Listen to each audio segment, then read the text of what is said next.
భగవంతుడు ఎక్కడో శంఖచక్రాలతోనూ త్రిశూలాలతోనూ దేవాలయంలో ఉండడు. 9 నెలలు తను చచ్చి నీకు బ్రతికి జన్మనిస్తుంది తల్లి. దేవాలయానికి వెళ్ళినప్పుడు దేవుడు కనపట్టలేదు నాన్న అని మనం ఏడిస్తే ఆ తండ్రి వాడి భుజాల మీద మనల్ని కూర్చోబెట్టి దేవుణ్ణి చూపిస్తాడు. అప్పుడు మనకి తెలుస్తావు మనం కూర్చున్నదే భగవంతుడి భుజాల మీద అని. తల్లిదండ్రులకి గుళ్ళు కట్టించక్కర్లేదు, కట్టించిన గుళ్ళ ముందు వాళ్ళని కూర్చోబెట్టకుండా ఉంటే చాలు. అది నేర్చుకోవాలి.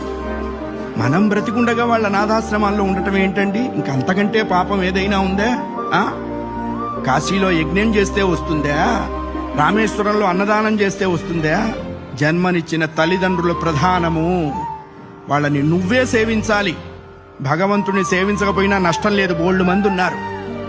జన్మనిచ్చిన తల్లిదండ్రుల్ని సేవించాలి, అది కర్తవ్యము. ఆ అభిప్రాయం లేనివాడు పశువు అనకూడదన్నారండి. పశువులు పోటీకి వచ్చినాయి, మమ్మల్ని ఆ వాడితో పోలుస్తావా అని.